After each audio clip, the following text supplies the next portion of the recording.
Something I'd never heard of before. It's the 51 tunnels that save Twin Falls.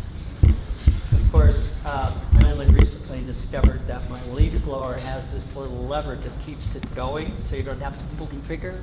So what do I know in the first place? Anyway, I'm really looking forward to this because it's one of those weird things that how many of you knew about this? The 51 tunnels that save Twin Falls. Never heard of it. So it's going to be exciting. A couple of announcements.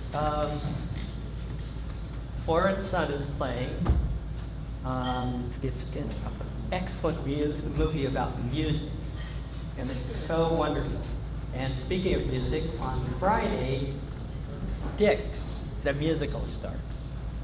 And that's going to be kind of exciting. It has Nathan Wade. A week from Friday, and I hope you haven't seen it yet, we open Killers of the Flower Moon. So, will you show a matinee of it? Yeah, maybe, but you know, it's 3.5 hours long. That's why we want a matinee. We'll have a matinee on Saturday and Sunday for sure. Oh, okay. That will satisfy you. So, I mean, I don't, we would have to, in fact, that matinee will have to be like 1:30. So I'm hearing that it doesn't feel like 3.5 hours. And don't forget, Oppenheimer just went fast, and it was almost out. One last thing, it's almost Halloween, and that's why we're doing this tonight instead of the fourth Tuesday, because the fourth Tuesday this month is Halloween. But we are going to show The Night of the Living Dead. Oh. That will be our Hollywood movie. Oh dear. One of the reasons for this is that we won't have to pay royalties because it was originally going to be called The Night of the something else, but that title was already being used by somebody, so they changed it to Night of the Living Dead at the last minute, and they failed to update the filing that you have to do to get royalties. So Night of the Living Dead never ever was the movie. George Romero just kind of lost out on that. So anyway, we don't have to pay anything for it, but we're going to charge them anyway because we're going to couple it with Camp Horror, which is 10 shorts, 10 horror shorts that are funny. And so you get to see the shorts first, and then Night of the Living Dead for the low price of $8.50.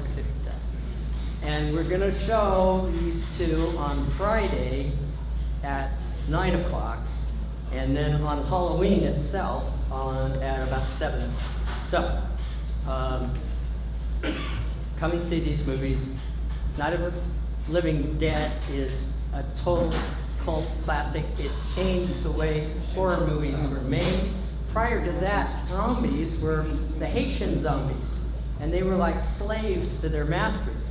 Well, George Romero turned that totally on its head, and now we have zombie movies. I mean, there's like a million of them now. So that's it, and so now I'm going to turn it over to discuss. Hi, everybody. A little bit of housekeeping. One, the 51 tunnels that saved Twin Falls, we'll have some of the books back there. Jim and I can sign for you afterward. And the 51 tunnels are not all under the city of Twin Falls. So, you know, we've heard that myth. A couple of them are under the actual city, and the rest of them, what they really say is Twin Falls Canal Company, but the city of Twin Falls was Twin Falls Canal Company for a long time, because if you weren't a farmer, you had no reason to be living here until there was water. So anyway, so Jim wrote the book, The 51 Tunnels, and so he's Kimosabe, and I'm just his sidekick, Tano. So he'll be the main attraction. But I did a lot of research in that. So when I first started working at Twin Falls Canal Company in 2000, and I saw, Vince encouraged me in the wintertime when we weren't so busy with the water to look through the the archives room and see what all is in there, and count all these engineered crime and things of the tunnels, which I'd always heard, like you had probably, that it was more of an urban myth or something like that. I realized, wow, they're real, so I started looking for them and finding them and going in them. And anyway, I better get going. So of course, everybody knows who this is. I.B. Bryan, the father of the Twin Falls Tract, and we actually came out on the railroad to Shoshone in maybe 1884 or 5, somewhere around there anyway. And he was going to the mines up at Wood River to be a miner. And he didn't like mining, so he started raising some dairy cows and selling milk to the miners. And he needed a place to winter the dairy cows because it was tough up in Wood River Valley. So he talked to his friend, and I'm pretty sure, one more disclaimer, I'm a self-proclaimed historian, so I could be a little off occasionally. What Jim tells you will be the absolute truth. Anyway, I believe it was Charles Waterman that he talked to, who had the Shoshone Falls property at that time. And he said, I know a good place for you, Bert, down here in the canyon. And so probably managed to mess this up some.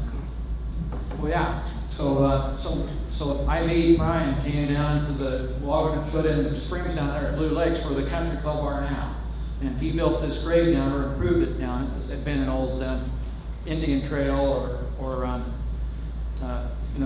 as an access, but it took a lot of improvement by Mr. Bryan so they could bring horses down. So that's one of the Blue Lake springs there in the background.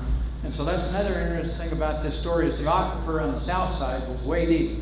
When people settled in Twin Falls, there was no drilling wells or anything because the water was 200 to 300 feet deep. Now the north side, the big springs came out everywhere, and the aquifer was actually shallower over on the north side than it was over here.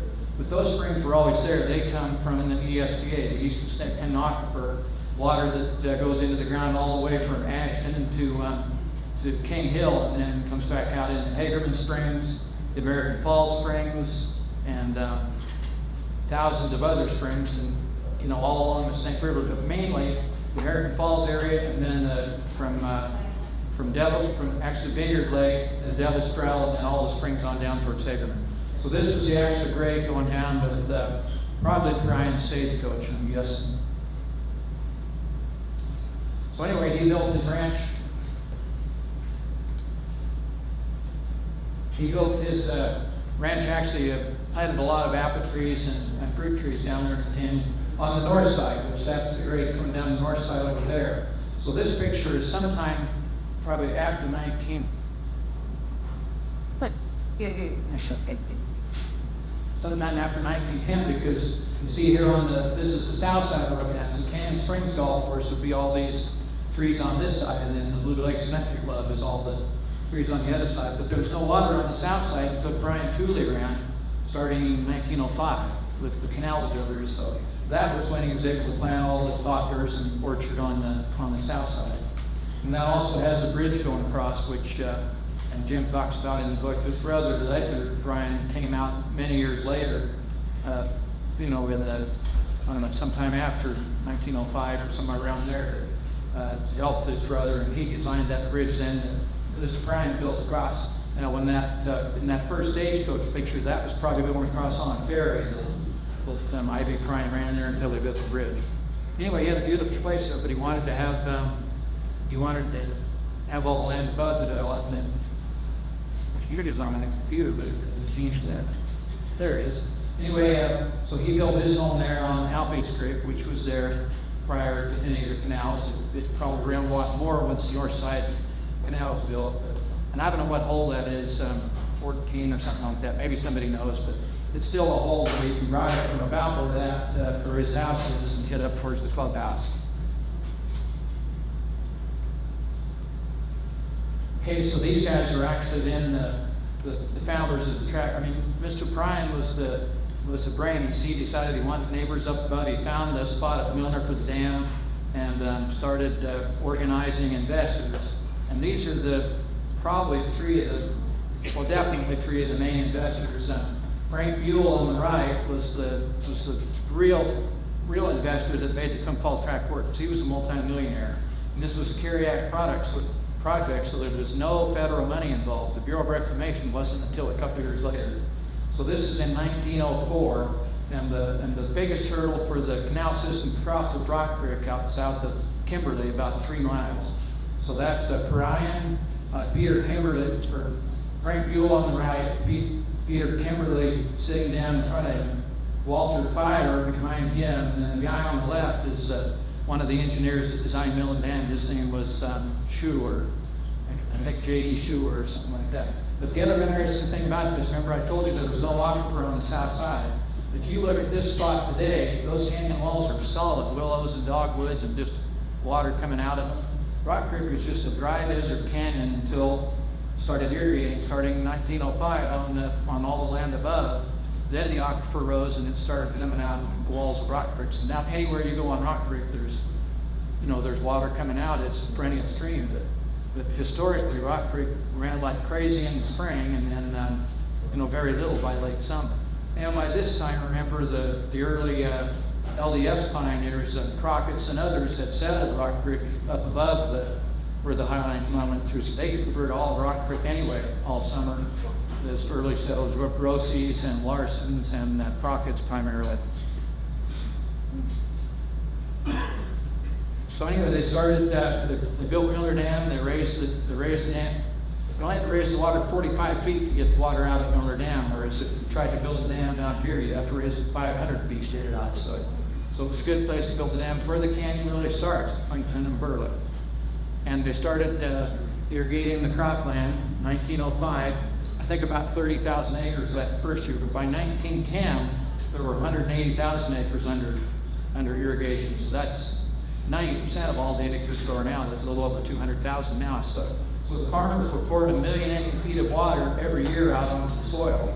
And it was all for irrigation like this. So about 40% of that water was percolating down into the ladder rock down below.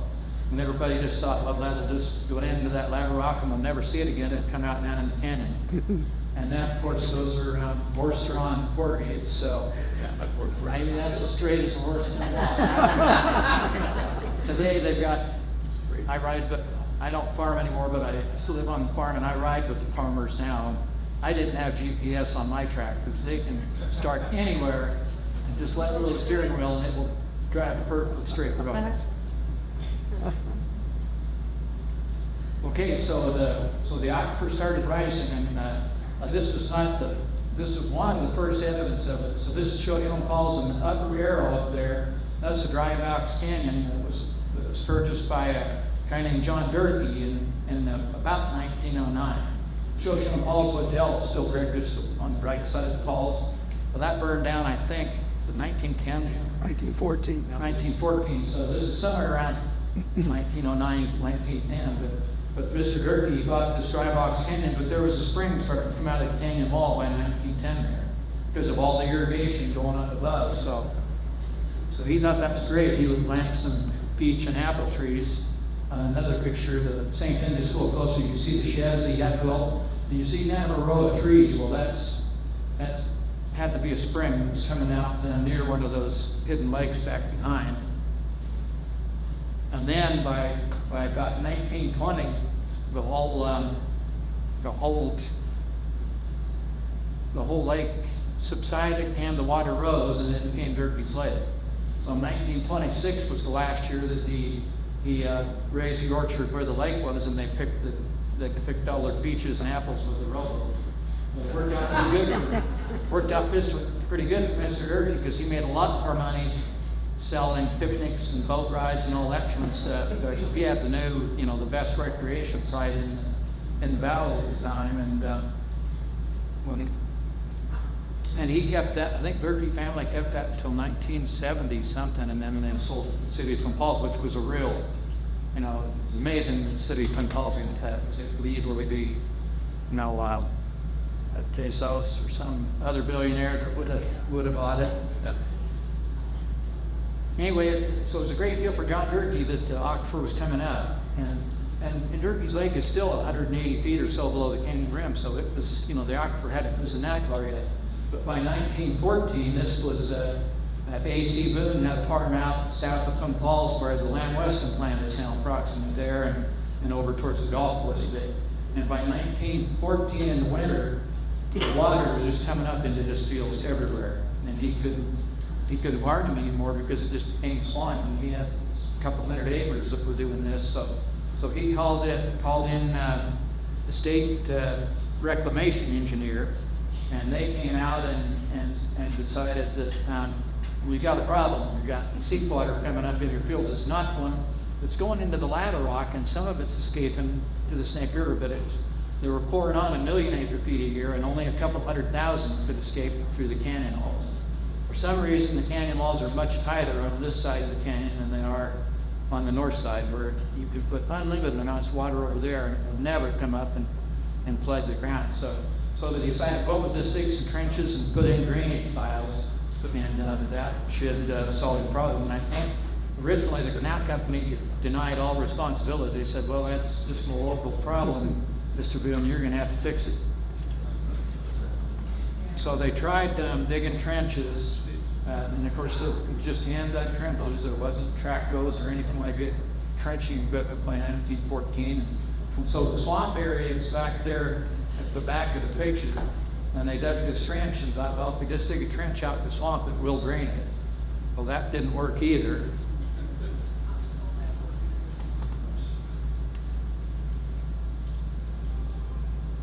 So now all these drainage tiles and crews of 75 men, and it just wasn't working very well. They'd dig a trench, they'd lay the tiles in, and some water would go to the trench and flow out about 50 feet away over in the fields at the state of swamp, wouldn't drain. So anyway, this is a picture of some smaller tiles they were installing, and you can see how the water's barely moving through that trench. But 20 yards behind the guy standing there is still a swamp. The water wasn't just staying on the surface and running, it was coming from underneath. And so they figured out finally by about 1917, I think, that if you drilled a well, that they realized that the pressure was down in the lava rock below. And it was actually the drainage engineer that came out was W.G. Sloan, I think. So the Department of Ag sent him out to try to solve the problem, and he told them, well, the water's just coming up out of the ground everywhere. Digging a trench is not the drainage. You're going to have to relieve that artesian pressure underneath. So the ag company bought a well drilling rig, I think in 1917, and when they drilled wells about 60 feet down into the lava rock, they hit this artesian pressure and it just kind of boiling out like that. Well, so you could just take out and make a ditch and dig it off, but it's a lot better if you dug a trench and put clay tiles in it. And Jim and I have been working on this project for a long time, and this illustrates that. That's Jim standing by that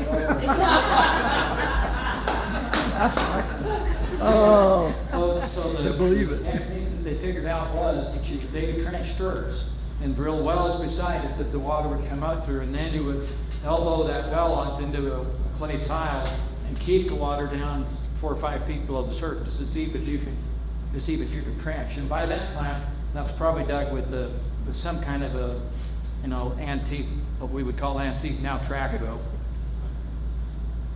That's actually a picture of one of them. I think it's a P&H shovel, and they could dig a better, would be for the trench you could dig, and then drill your wells. The more water you could drain off, because it was less pressure that had to come to push it up. So they started drilling, and you see all the black stock there on the left. That machine couldn't dig solid rock. It had to be blasted first, and then they could dig it with that.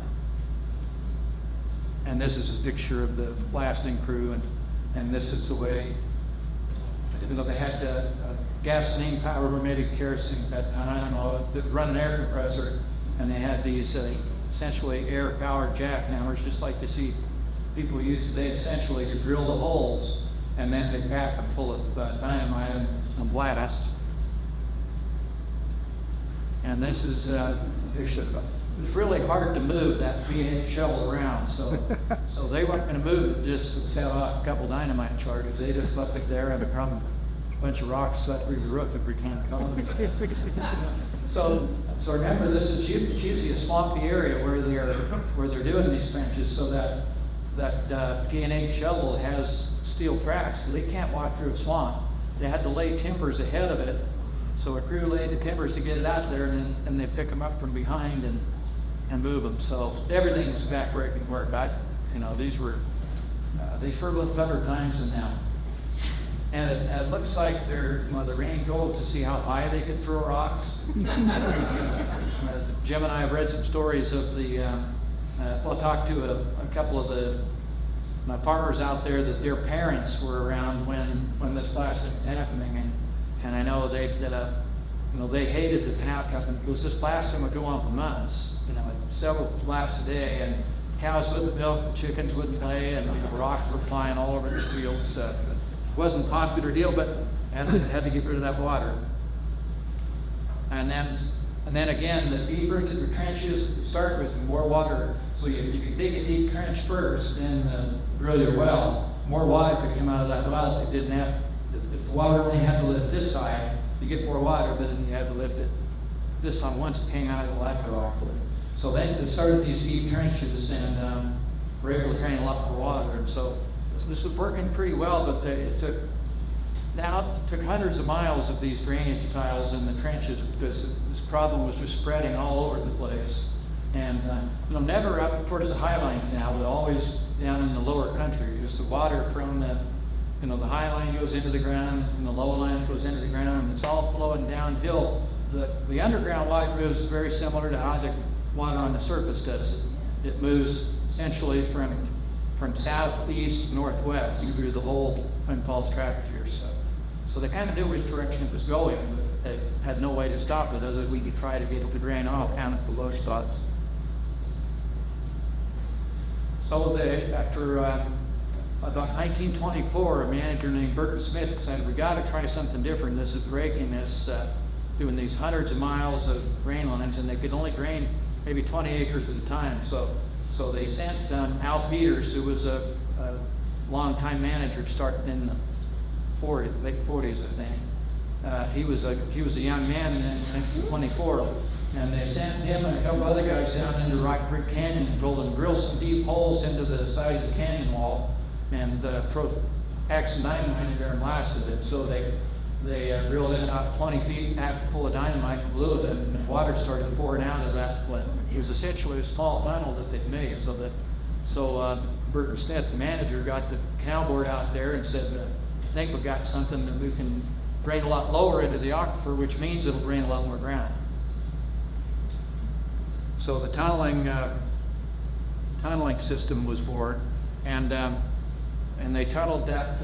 So that was called the Fish Hatchery Tunnel at the time. It was named the All Tunnel. It was the first one. Mr. All, A-L-L, was the owner of the property. So most of the tunnels are named after whoever had that drainage contract. So owned the farm up above usually, and so they would buy some. So this was nice, clean, 58-degree water coming out of the tunnel. So the State Fish and Game decided we can raise fish there and try to restock Rock Creek, because Rock Creek had really suffered from all the sediment stuff being washed off over the years, and probably to some extent ruined the spawning beds and stopped the native fisheries. And they brought those fish in milk cans from, actually some kind down at Hagerman's. But it wasn't easy to haul fish around here. Right. Even what a Asprey was. The one at Hagerman. Oh, this one. No, this one is this is now the CSI hatchery, which they don't use anymore, but it's right down here on South Blue, just a mile upstream from the bridge right out here. So it goes where Blue Lakes crosses Rock Creek. It's just down in the canyon on the north side. You can go down to this hatchery. So CSI is not using it anymore. They're doing their work down at Christine Springs now, but CSI still owns it. And this is a tunnel that Jim and I have been in, and pretty interesting. Where this was the first one. It was very experimental. I think I've got a picture to prove it here in a while. Anyway, that's what it looks like today. Except part of the reason why CSI abandoned it is it flows about half the water that it used to. And remember, that aquifer is all being charged by the furrow irrigation like above. And then a lot of it switched to center pivots, which still percolate some down, but maybe 10% of the center pivot water goes down into the aquifer, and 30 to 40% of furrows do it down. And then there's a lot of domestic wells that have been drilled up above that area. This tunnel goes right up under up to the KTFI South Park, the softball fields and stuff, goes to about there. So there's very little farming left in that area, but there's still a lot of farming to the south. And remember, it doesn't matter where you're putting it into the ground, it's still going to move down towards Rock Creek and towards the Snake River when it's down in the aquifer. Now this is a picture of what an engineer's drawing. This is one of the first ones I found of the tunnel. So that on the left side, that would be Rock Creek Canyon there, and then the tunnel going in about a 1% slope, and then all those vertical shafts were wells that would reel down, because just the tunnel itself wouldn't intercept very much water. You had to, so the process was they would drill, they'd figure out where, here's the farmer that's got the problem, and they go, we're going to go blast the tunnel, help them out. So they would drill a line of wells, maybe a half mile long, and usually a straight line. Sometimes it would go, wherever they thought the best water was, because the well drillers would kind of know when they were getting water too. Anyway, they'd blast that tunnel on 1% slope, and they'd hit all those wells that had been drilled down. And that was important to let a little air into the tunnel and to let the water come into the tunnel from above and below. Because the tunnel might be in a place that just didn't have much water. So the wells are, we put the tunnels, the wells are still the reason that they work so well. Because they've had, in fact, more water comes up from below the tunnel than comes in from the top, usually.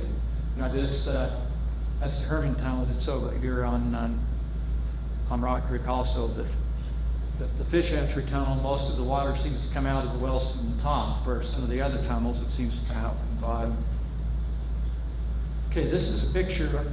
There's not very many good pictures of them actually building the tunnels. This is one that John Hayes in about 1930. He was manager for just a couple of years. Now, John Hayes was the guy who surveyed the city of Twin Falls and lots of the canal system.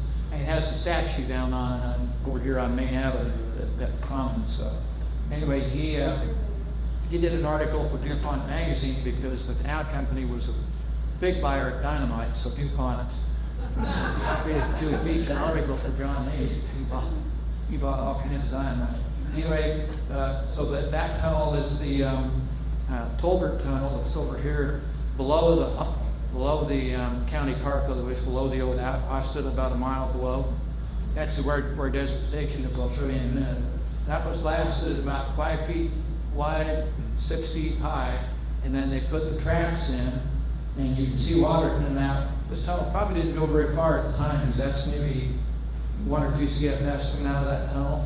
And that tunnel was completed, it produced about 15 cubic feet per second of water, so that's a lot of water. And it actually has a fish hatchery. I'm not sure it's still being used at this point either. But several of the tunnels became source water for private fish hatcheries.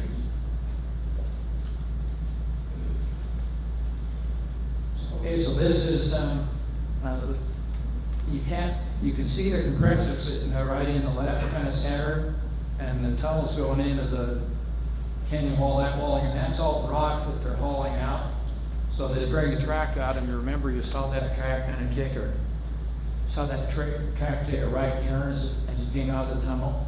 Well, that was, when you blast in a tunnel, maybe a half mile where you got 1,000 cubic yards of rock, something like that, and anchors come out not to cart every tunnel where it's going to pile up in front of you, so that they'd extend the cart as they dump the rock. So they usually start the tunnels a little ways off before the canyon, partly so they could, more easily dispose of the rock. So anyway, that is the rock. But the other interesting thing about this picture is that grade coming down is actually the grade that was built when the Desert Station was there.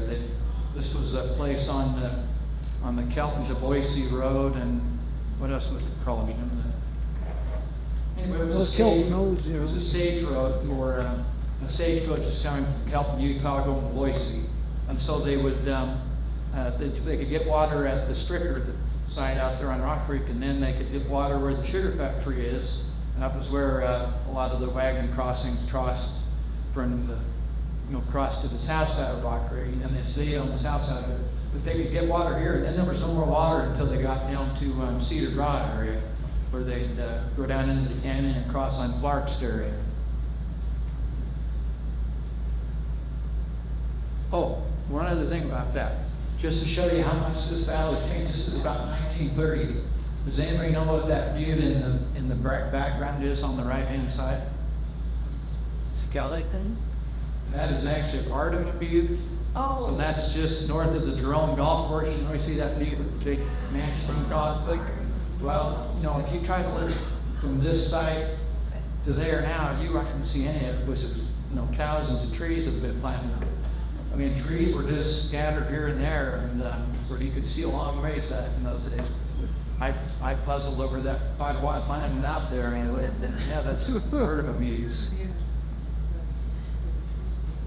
This is a, oops.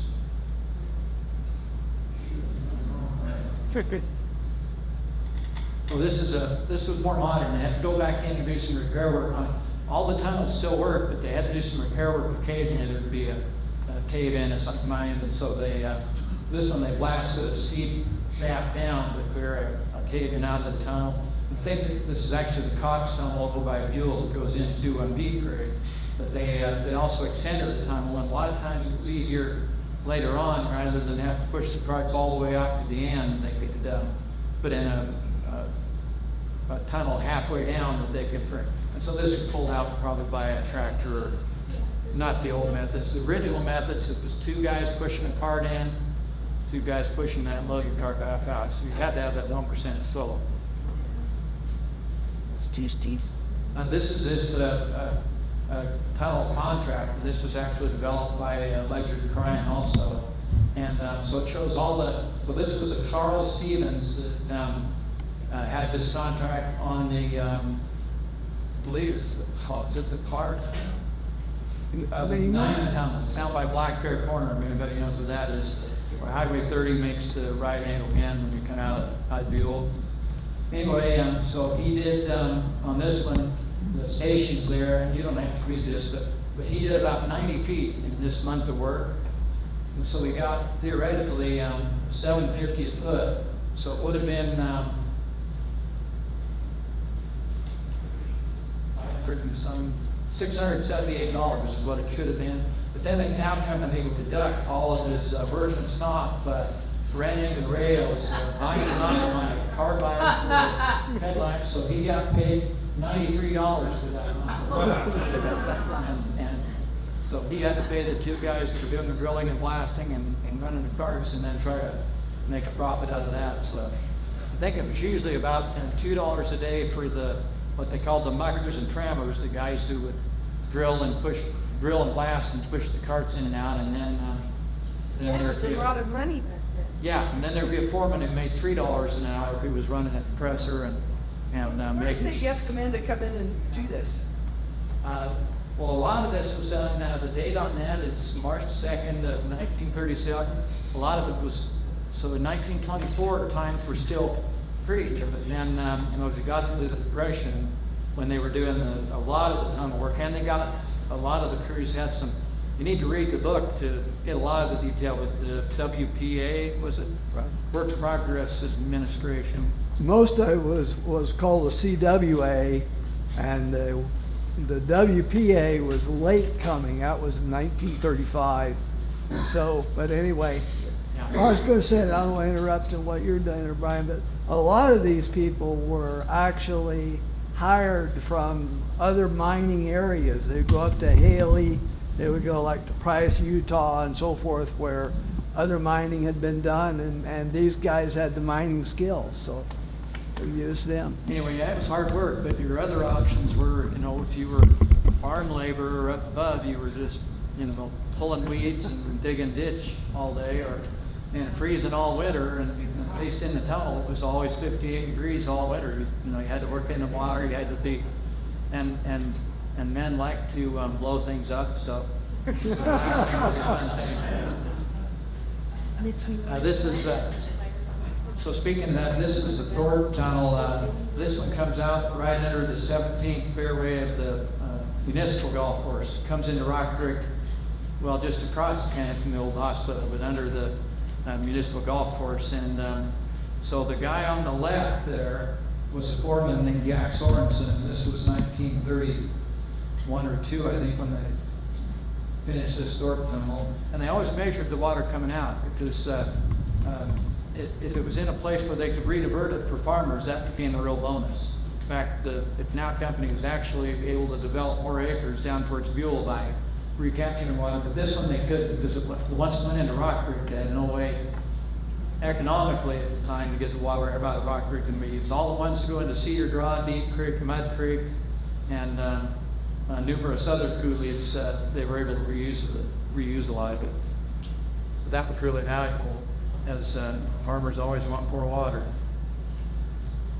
Now there I said 49 tunnels were eventually drilled. Well, Jim and I went up to the state archives up in Boise, and we found all Ledger Bryan's notebooks on it, and there was actually 51 tunnels. So there's a couple of them that had kind of been lost in the paperwork.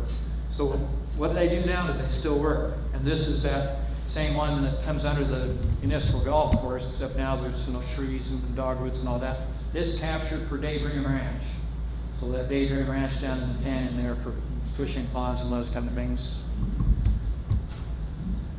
Now this is a picture of the Clark Tunnel. So this was one of the, this is a tunnel out, kind of out south of Kimberly, between Kimberly and the sugar factory, comes into Rock Creek. And this was later into the 1930s.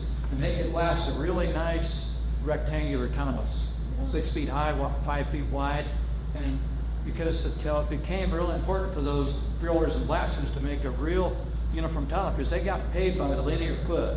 So if they blasted more than you need to, it was just a whole lot of rock we're going to haul out the church and get paid for. So you just needed enough to get your cart in and out and have the rock slope and not be whacking your head on stuff all the time. And then you got paid your $7.50, or later on as it came a little bit more for the picture looking out kind of. This was the guy. I've been in about 9 of the tunnels, I think it is, so just over the years. This is one of the well casings coming up out of the bottom of the Clark Tunnel. So they, and that's the water coming. Usually they didn't case them, but occasionally they did, and that probably places where the ground just wanted to cave into it. So, but it's a lot of minerals. I mean, just like your what you find in your water heater now. If you're on City of Twin Falls water, most of it's coming from Alpheus Creek, from the Blue Lake Springs. That's a lot less mineral-laden water. The water on the south side aquifer, probably because it's a less productive aquifer and not as old, has a lot of calcium and magnesium in it. That's what you see. You'll get that same kind of deposits when you've got a water heater like I do out on a Vanessa well. Now, a lot of the tunnels, how do they decide when they've gone far enough?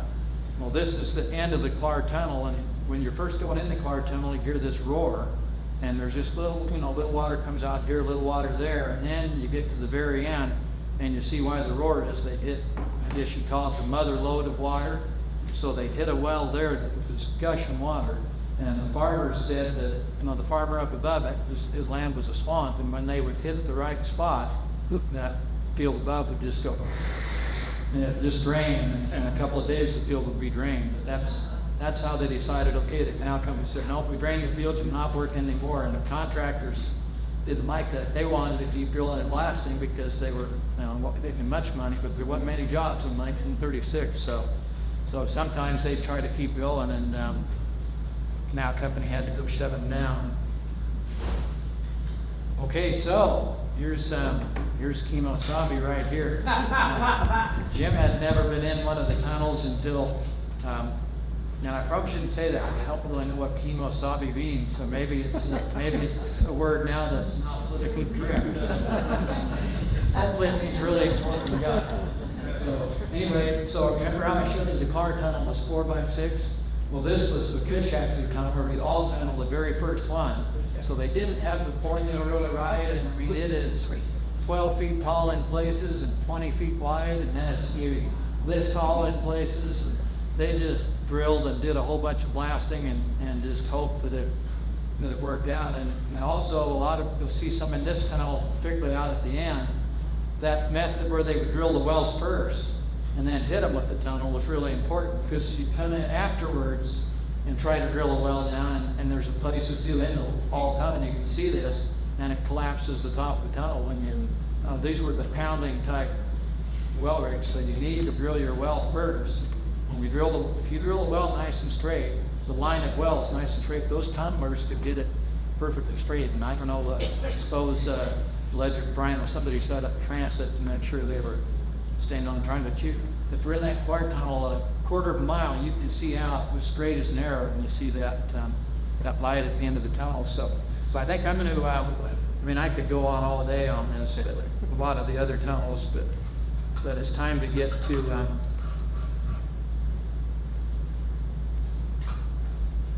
Time to turn it over to Jim to talk about the book. Jim had never been in one of the tunnels. This was last winter, and this was really a fun one to go into, wasn't it, Jim? It was. One of the things that's interesting about this tunnel is that when the last edition, and they were constantly adding each year, so many feet, the last time they were working on this, they were digging it not because there was too much water, but because they were looking for more water. That was in around 1940. And you can see that's an interesting shift of trying to get rid of water. Now, we like that fish water. We need more of it, so let's keep digging. And so, are you through, Brian? Yep, you're on. I think I probably took more than my time. I always do. So. I was going to say, I think I'm going to need some light up here. Can I borrow some light from someone? Oh, that's great.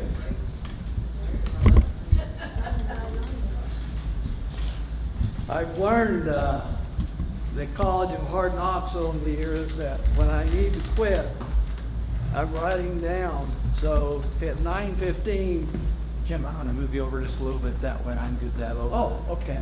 We'll get you over here. Circle there. How's that?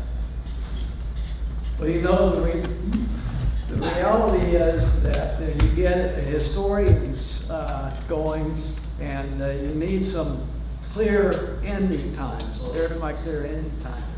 I want to just make a couple comments before I get started into maybe a little bit more formal presentation.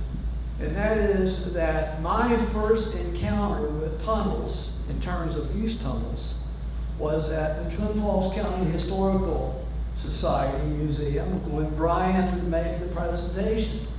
And I had done the book back in 2003 in Middle on the Edge, some of you may be familiar with, and I did a lot with canals and everything else. So I have to admit, in the process, I miss the tunnels.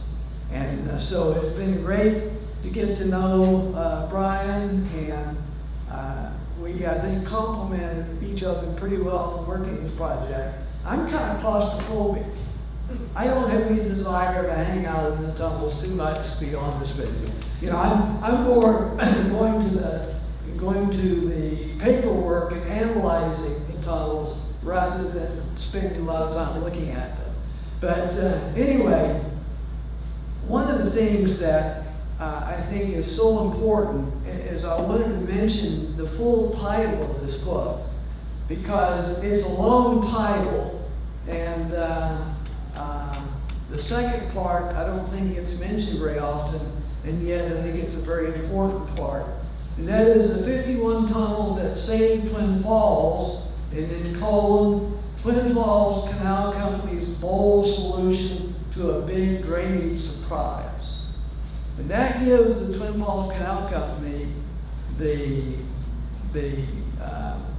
compliments, I believe, which they deserve for dealing with this, because this costs a lot of money. And in fact, at least 2 of the general managers lost their jobs because of budget issues. So the tunnel situation was a little bit like many of us, and that is we really want things until we find out how much they cost. And one of the things that Brian, and I've just learned so much from him, but one of the key things I is so strong in my mind was the comment that the lava rock was a blessing and a curse. Because it was a curse because it was so darn expensive to put those tunnels in. But the blessing was they're still there. And Brian was pointing out if these tunnels had been through clay or that sort of thing, they probably wouldn't be there today. And so, but anyway, let me give you just a little bit more structured approach. And what I'm really trying to do is to look at the tunnels as a group, and then I have jotted down some second, if I have time left, we'll look at 3 tunnels more specifically. But one of the interesting things is the difficulty of imagining how there could be too much water in the desert area of Twin Falls. My sister-in-law in Portland read a copy of this, and she said, it just amazed me that in the desert area of Twin Falls, there could be too much water. And so when the Milford Dam was closed in 1905, and everybody was going along great with the water, the Twin Falls Land and Water Company gave the stockholders the control of the water in 1909, creating the Twin Falls Canal Company. Everything looked really good. And I'm sure the last thing in the world anybody can imagine would have been a problem with seepage. And yet by 1911, so only 2 years after, so the Twin Falls Land and Water Company to Twin Falls Canal Company in 1909, by 1911, water began to seep up in the land. At that time, it seemed to be just a local issue, so nobody paid too much attention, but they obviously were concerned about it. By 1913, 500 acres could not be cultivated because of waterlogged seepage. Now, 500 acres is not like 1,000 acres, but it's not like 2 or 3 acres either. That was a significant issue. And so the USDA engineers, W.G. Sloan, who Brian mentioned, S.H. McCory, came in and began to examine in 1913, 1914, and in fact, in 1914, the Canal Company decided to hire a Salt Lake City engineer, water engineer by the name of C.F. Brown. And Brown was given the task basically of how do we handle this. And one of the things that emerged rather quickly was the development of drainage contracts. Now, Brian mentioned the drainage contracts a few times, but by 1970, when the last one was made, there were over 460 drainage contracts.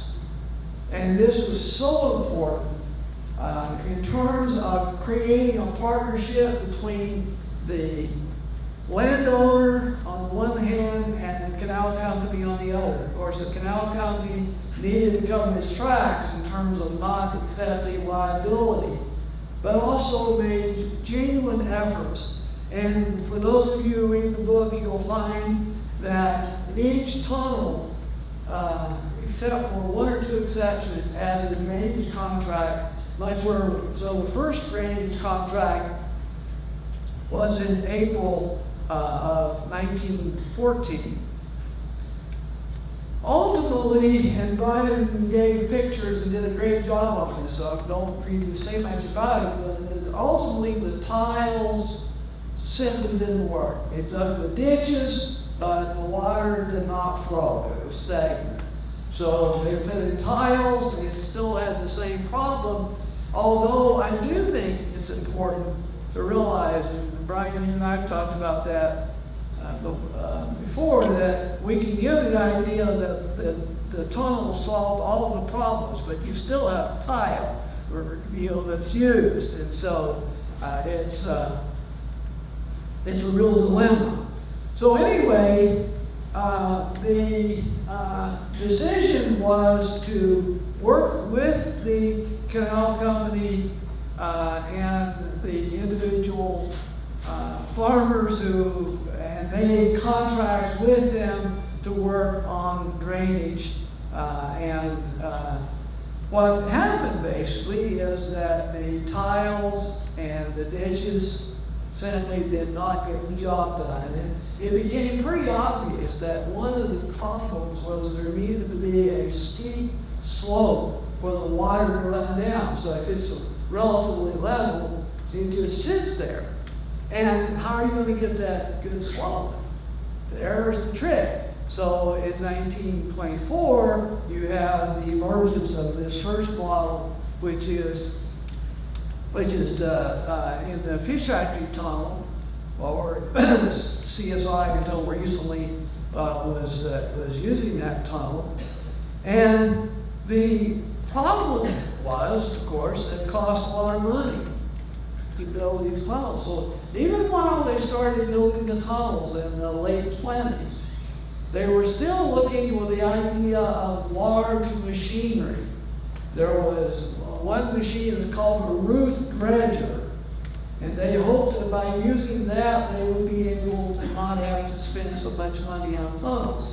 Well, the roof dredger didn't work out very well. It was too heavy. It drove down the roads. There was a picture to look on where a bridge was broken down, and so it was back to the tunnels. And basically, excuse me a minute, I just watch so I can keep my eye on it. Basically, the approach of tunnel building worked out much, much better. The wells were needed for the putting the tunnels in the right spot. And I think it's easy to kind of forget the fact that the tunnels are important, but the wells are important as well. And so basically, as these tunnels were created, there were a number of different possibilities because of the various creeks and the number of places where water could drain. Just to give you an idea of those 51 tunnels, 16 of them emptied into Rock Creek. And by the way, later on for the canal company, that was the least desirable place because the water could be rerouted from these other places, but not very well from Rock Creek. But that would become an issue later on. 16 went into Rock Creek, 11 went into Mud Creek, 10 went into Deep Creek, 9 went into Cedar Draw, and the 4 of them went into the I Coulee and 1 into the S Coulee.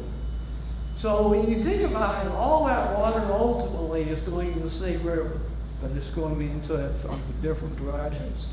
And it's interesting to think about what it would have been like to what would have happened had there not been these draws and creeks and because they could have easily not been there, and then where would you have dumped the water? So it's kind of interesting. When I was working on my doctorate a long time ago on all the issues, but one of the things that a number of theorists became fascinated with is what was the purpose of mountains. This was in the 18th century, right? They finally came up with the idea, well, one of the things mountains does is it gets the water back out to the ocean, so that they learned, in essence, the water cycle. So the mountains are kind of the creeks here are kind of like the mountains and recycling water, I guess you could say. During the 27 years between 1924 and 1951, the canal company drove 51 tunnels for a total of just over 11 miles. And there's some confusion on that, but I think, by the way, in the book, sounds like I'm trying to peddle books here, but we have a lot of things in the appendices, and they have, like from the long, we have the listing of the tunnels alphabetically, and then we have the listing of the tunnels from the longest to the shortest. 2 or 3 of them are less than 100 feet. So they're pretty short. But this allows you, and by looking at the length of each of those, then that's where you come up with 11.3 miles. The tunnels were excavated by these contractors, and we have one example in the book, and Brian showed us one that really allowed you to see this well. You can see how many feet that the guy was paid in the case like Brian showed you the $7.50 a piece. One of the things that occurs in the later tunnels and kind of creates a lacking enthusiasm for tunnels is that the inflation after World War II became rather important. And so what had been paid for $5 to $7 was now 10 or 12, well, it been even a little more. So anyway, there was also a force account that we used, and this was where members of the Twin Falls Canal Company who were not working during the winter, or if they had some slack time, they were able to be involved in digging these tunnels as well. And it took a long time, maybe 4 or 5 feet per day, to dig these tunnels. And I didn't want to read too much, but I did want to read a quote. I'm going to read a quote from you. And this is actually from Brian's paper. So he's the guy here. One man tended a gasoline-powered compressor at the tunnel mouth and fed air in through steel conduits to power the hand drills at the end. 2 men drilled a tight pattern of holes into the rock and filled them with dynamite. They would then light the fuse and hopefully get out of the tunnel before the blast went off. The following morning, after most of the smoke and flumes had cleared, excuse me here, they would push an empty cord cart to the blast area and load several loads of rock, hand pushing them back out to the mouth of the tunnel, usually through ankle to knee-deep water. Then, in the afternoon, repeat the drilling and blasting process. If you can imagine, the process, and I had a number of nice pictures here, but if you can imagine loading up those ore carts and pushing, 2 guys trying to push, so I say try to push because when they were, rocks were really heavy, it's hard for me to imagine how 2 people could do that. And then you have the rails. And by the way, the rails, and again, Brian, was so many things, but this is another thing that he told me about, is that the metal was so inexpensive that they did not pull the rails out when they were finished. It just stuck in tunnels, left them in there. Then it was during World War II that a lot of individuals went in and took those rails out and used them because there was such a shortage of metal.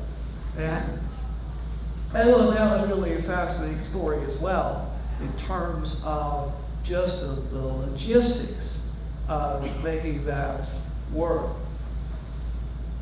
One of the other things that's kind of interesting is that the size of the tunnels changed. Prior to 1930, 29 or 30, the tunnel's size was 4 by 5. Now, if you take one of those pictures and you think 4 by 5, and then you put in an ore cart and then a couple of rails, which is going to lift it up a little bit, that would look mighty tight. It would be a little too tight for me, I'm afraid. The agreement at that point in 1930 was that from now on, the tunnels would be 4 by 6 instead of 4 by 5. So if you weren't 6'1" or 2, then you'd have a little better chance in there. But anyway, what the tunnels did, it originated at about 20 to 40 feet below the soil level. So if you can imagine, you know, you've got the soil level, so 20 to 30 feet. I think the fish hatchery told, am I remember about 20 feet in there, Brian? No, I bet it's a little more than that. I'll bet it's 30 below the Okay. surface. Okay, so it kind of gives you the idea. And one of the reasons that worked well was that the rock that came out of these tunnels had to go somewhere. And so by having the entry to be up off down from the top, but also up from the bottom, then they were able to dump that rock, and virtually all that rock was used for riprap. And that was very handy as well. Could you explain that term, please? I'm gonna ask Brian to explain it. I mean, I can't explain it. He'll do a better job on it. When they first built the canals, the banks were pretty much dirt. And so any place that you've got a corner or anything, the water wants to cut into it. So originally, they would cut sagebrush and stick rebar in and tie sagebrush to it, and that was so riprap is armoring for a stream, or in this case, a canal. So almost every canal and ditch had this desert soil just won't stand up to the erosion factor of water that's needed. So they've almost all the canals are lined with rock, and same with all the laterals generally. So there was, Well, I think even today, they're always looking for sources of lava rock. Unless you're down at Buell, there's so much lava rock down there that they riprap everything and still had plenty of it. Well, I'm glad that Brian mentioned that, because I don't think I would have mentioned the use of plants earlier before the rocks, but the rocks are much more stable. And I dealt some with the riprapping in this area during the Great Depression. There were a lot of people with WPA and CWA and so forth were able to start jobs putting rocks on the canal banks and so forth to provide for stability. So anyway, as I was saying earlier, as far as the tunnels go, they were simply expensive. And the question was how to get those tunnels. And of course, what you can imagine is that once there was a familiarity, once there were successful tunnels, then everybody was wanting a tunnel. And I wanted to just talk a little bit on the side here to get away from tunnels to resources. The Twin Falls Canal Company was very generous to allow me to look at the stockholder minutes. We had those up to 1938, and then they come to different kinds of minutes. I was able to go through the director's minutes. I was able to go through the drainage canal agreements and the estimate the contractor totals. And what I found was that the cost of this was a constant tension. And particularly my memory is that the tension tended to come around the time of the stockholders ending in January, because to build these, they were going into debt. And at least two individuals, as I mentioned, who I think were doing a good job otherwise, lost their job as general manager because of the issue of debt and the issue of how to pay for that. And given our controversy now in our government over best of spending and how to pay for things and so forth, I thought everybody could probably relate to that fairly well. Interestingly, the solution to the problem was really changing and for water flow. It's not as if tunnels were created so that there would never be a problem. But what happened was that as other types of irrigation occurred, sprinkler irrigation later on, other issues, what happened was the water table simply went down. And so by 1961, you have the last, and Brian kind of let you know that we had to do some digging in terms of how many tunnels there were. They didn't have a nice William chart and said, these are the 51 tunnels and this. You had to do a lot of work on that. But it was an interesting path. And the last years before 51, say between about 47 and 51, the tunnels which were excavated were relatively short tunnels. None of this 1,000-foot tunnels. And if you, as I said in Howard, I tempted one, get it with the bit. But anyway, so that was a key factor. The other thing was that the water that was being used, we brought into Rock Creek and these other areas, also brought a lot of recreation potential. That all of a sudden, the kind of Rock Creek that we anticipate when we go down there, Rock Creek Park, wouldn't have been there without the tunnels. Because he said, well, why couldn't the canals be done? Well, because the canals get turned off real soon here, right? Yesterday. Yesterday, okay. So if you're a plant or a tree and you're one to live after October 22nd or so, where are you going to get the water? So, and then another factor that was important was that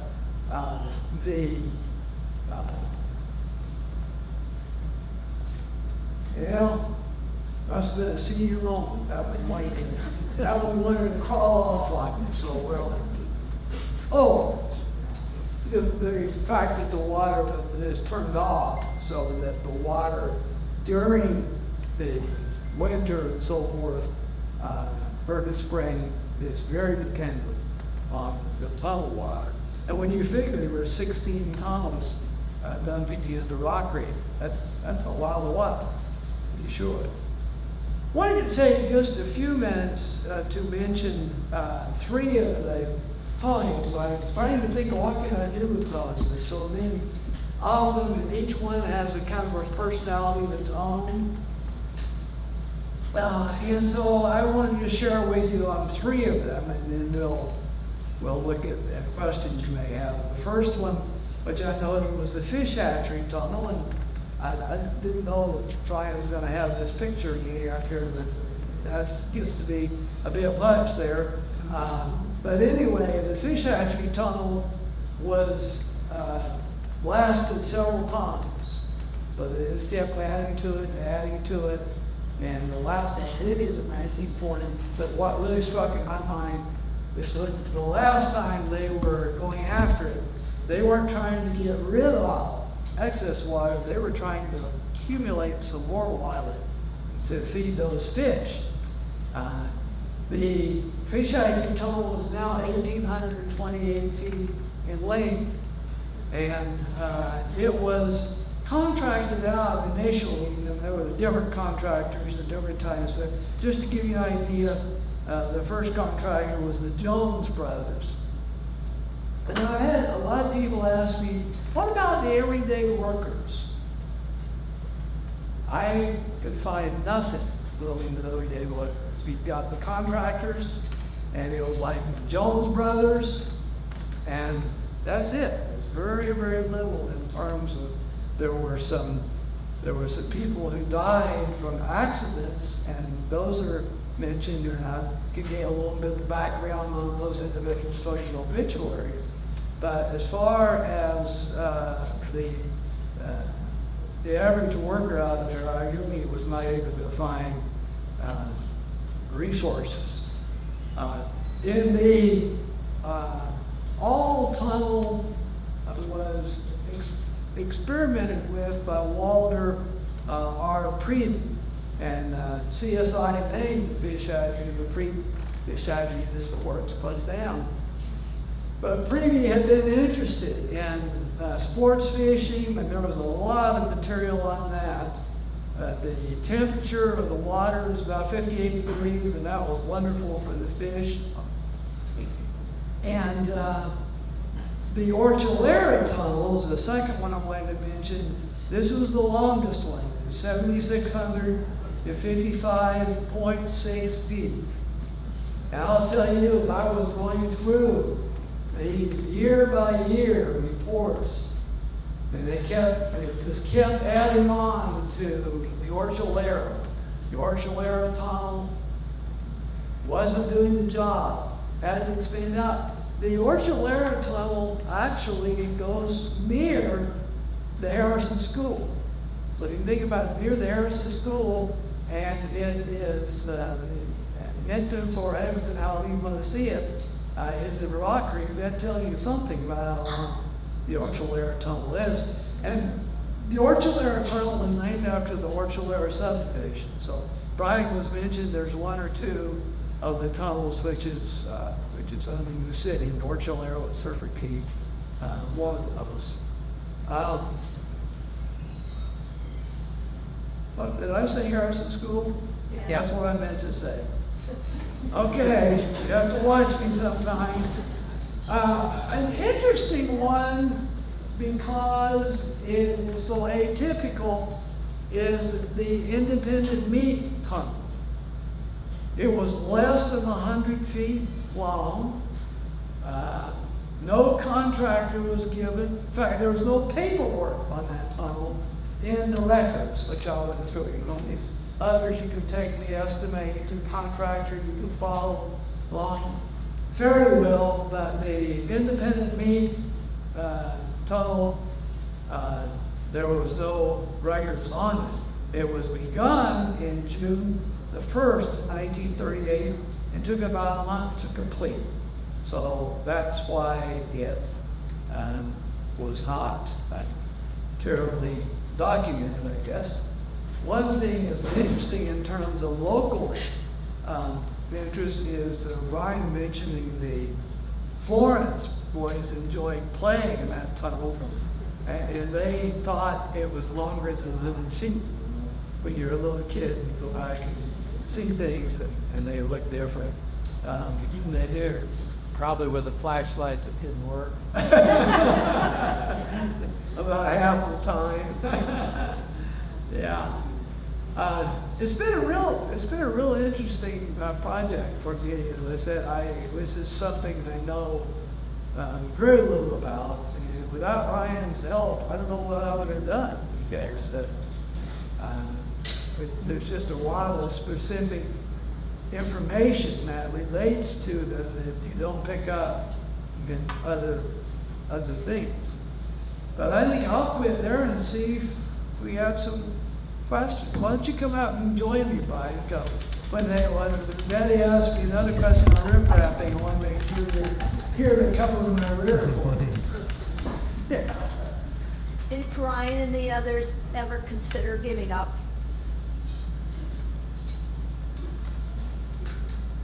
I think if they would have had a lot of this was a CARE Act project that was passed by Congress in the 1890s, I think, to try to get, they knew the only way they were going to get people to move out west is if they could develop water, because you just couldn't live in the desert. So the CARE Act was designed so the federal government would give the states ground, and then the states would essentially give that ground to developers if they could bring water to it. Most of them failed. It was way more difficult to divert a river, build a dam, divert a river, and build canals to get farms than anybody ever imagined. So Twin Falls Canal Company would have gone broke several times just down for Frank Buell, and he just had enough money and he was enough of a philanthropist. He wanted to see it get done. Northside Canal went bankrupt a couple of times, and that's a pretty common story. It's just really hard to develop a canal and farming. It looks easy on paper, and then you go out So you have a hard dialogue. I was gonna say, when I was talking about the Carry Act, that was in 1894. And if you remember your American history, there was a big recession during that time, the panic of 1883. And so the government they were trying to take some of the pressure off the population and at least and so forth by opening up these opportunities. You know, I don't know, the stuff I looked at, I mean, there was not a lot of thinking about or expressing opinion and whatever. But I had a feeling underneath it all, where these guys that had to work so hard to get water, I don't think it would take it more than this to have them just say, we can't do it. Because once you can get the water there, you're sure you can do something with it. But I don't remember ever needing anything about saying, should we bag the whole thing? Yeah. Where did the supplies, materials come from, like lumber, and how did they get it here? They were starting in 1905, the frame that goes through General Falls House. This present day configuration with Buell and back was completed in 1905. So they had that and basically everything before the automobile became popular was brought in a train. And so what they had hoped at that time, what they had assumed was that the frame would eventually punch through the King Hill. And so that would have helped a lot. And that did not happen, of course. And so you can now about the word adventure and run back to another bill of bed, come back. So did they order the lumber for a Sears catalog? Ryan can probably tell you that one. I don't know about that, but they did use a lot of lumber. The head used to all wasn't in stuff originally. That was handy that the train was here. When they built Milner Dam, the South Side Railroad, the Oregon Short one wasn't here yet, so they for building Milner Dam, which had a lot of wood and a lot of concrete and materials, it was all offloaded on the railroad at Mine. If anybody knows where that is, and then all one wagons through. And they had to build, first thing they had to do at Milner Dam was build a wood bridge across the river so they could bring all the materials from Kamina to the side of the town side, and then go into the end. I was thinking about after 1905. Well, it was pretty handy when the railroad got here. Well, that was anywhere. If you're down to the railroad, you spend a lot of time hauling stuff around. The reason you have to do it, of course, from Kamina, as you did at Shoshone, there was no Bryant Bridge yet or anything, so you had to take it down into the canyon and take a ferry across it. Shoshone Falls were for Little Lakes. So the lumber could not have come from Haley north or from South Village? Well, there probably were sawmills in Wood River Valley by Are you talking 1905 or so. Are you talking about prior to 1905? Because that's So we never Yeah. where did the lumber come between from? 1904 or 1905, before the railroad came, built Ludlow was brought down into the canyon, across the ferry, that's what I did. What was the I source? think a lot of it came from Oregon, that's what I've heard on Milner, is that the timber was fur from Oregon. I have no idea where. The source was the railroad. Where the railroad coming from? Yes. How many acres do you think ultimately were directly affected by the building of this stuff? In other words, how many acres were from terrain built into the park? Yeah. That's a great question. I would say in the neighborhood for under 10,000. I know one place in the book, Jim found a note that by 1928 or something, there was 3,500 acres or something saturated, and they'd already done a lot of drainage work, so it wouldn't have done any possibly as much as 20,000 acres. I mean, it was getting worse all the time, and so that was part of why the managers had such a problem getting fired and everything, trying to raise the budget. Is 80% of the farms out of there never had a seepage problem. It was only the ones that were down, the best land generally was down farther on the tract, and that was where all the seepage was. So farmers up on the Highline Canal had their own problems. They didn't want to worry about you know, that rich farmer A.C. Boone get flooded out on his farm. But the board's always decided that, you know, if it devalues land, then it's gonna hurt everybody. So the canal company ultimately decided that everybody should pay, and the drainage cost was half of the annual assessment from 1928 through 1951. Half of the assessment was to do the drainage. And you know, that was really important in community building, because, I mean, I could have said, well, my land hasn't been seeded, so I shouldn't have to pay for it, you know? And that whole idea, like the cooperative, the whole idea, the group providing for the means of seepage throughout the tract. The city of Twin Falls would have had major problems because Pine Coulee running right through the middle of it was a huge source of water. So the Harmon Park area was all getting saturated, the Ocholara area out here, out where a lot of the very nice development areas out Fort Shoshone Falls, Meadow Ridge, all of those were all big seep areas. Was where the temple is across from that. There's still wetlands out there. That is so. Yeah, because Twin Falls is so far down on the system, it was everything in and around Twin Falls to Kimberly, not so much. I think I kind of said that earlier, but I think even though there's not a lot of seepage today, there is some for small areas. In places where there aren't tunnels, where they're still using the drainage systems, originally those contracts said we can't plant a willow tree within 100 feet of the drainage tiles, because willow and cottonwood and elm roots will go right into them. So the canal company would get calls. So out towards CSI, there's tile drains on CSI, there's tile drains at Farman Park, and just lots of places. Tree roots get into them and plug them up, and people call, and now company goes out to try and fix it. The tunnels all work, they're below tree root areas, but the tile drains, there's hundreds of miles of them, and they still plug up all the time. It's hard to flood somebody's basement. And there's a question over here. Where can people get the book? Right there. Good question. Well, it's, Oh, here you it's, go. yeah, I'm asking you to answer it. Right now, it's for sale for $20, and the canal company actually paid here a little bit, probably the time for there about maybe 50 cents an hour. And then they paid for the Caxton to publish it up in Boise, so we've got, so it's $20 for the books, and Jim and I don't get any of that, and so that now company, maybe when it comes to selling it, we'll get a royalty system on it.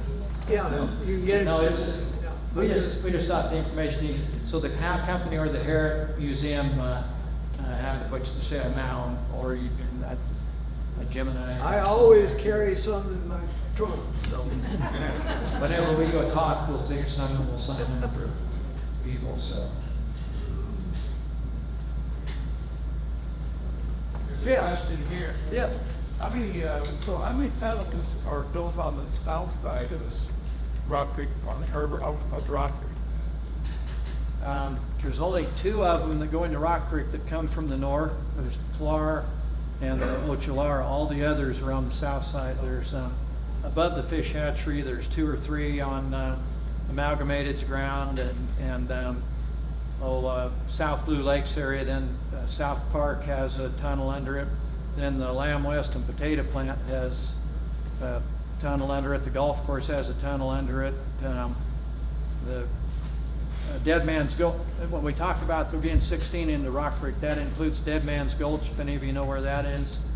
If you go west from the golf course about a half mile, there's a nice little canyon that cuts through there. It's actually filled in by the highway out here, but Triple C concrete is built right on top of where Dead Man's Gulch used to go. So 2 of them go into that, and then a couple of them come in down below the county park. But almost all on the south side, because that's the direction most of the water. The only reason it needed some here in the Twin Falls on the north side is because of Pine Coulee was such a big source of water. You need your microphone? Are you done? Any more? Are we done? There you go. I'd just like to say a thing or two. My first encounter with this man was over 50 years ago when I took his History of Western Civ. 2 semesters of this thing. You could remember both of those. I learned a lot from this man. So thank you so much for being here tonight and enlightening us on something most of us probably had no idea. Nothing. You even didn't know about this. And I You wrote of all a book people. on here. Yes. So, we don't always know who our next speaker is going to be, but this time we do know it's Michelle Matthews, who, and next month it will be the 4th Tuesday. We didn't do it the 4th Tuesday this month because that's Halloween. She will be talking about BISD photos. And we are really fortunate that we have a BISD. I mean, you know, most communities don't have a BISD. And this guy ran around town. I mean, he was a professional photographer also, but he went around town basically documenting what was happening. He has a picture of this building, for example. Anyway, that's going to be equally enlightening, I think. And that will be the very last Tuesday in November, which is the Tuesday after Thanksgiving. And we're going to take a break in December because that 4th Tuesday is right around Christmas. But we already know who our January talker will be, and that is Jim Woods. And he will be talking about his archaeological adventures. He's sort of like the Indiana Jones of Idaho. So, anyway, thank you all for coming, and wasn't it a great class?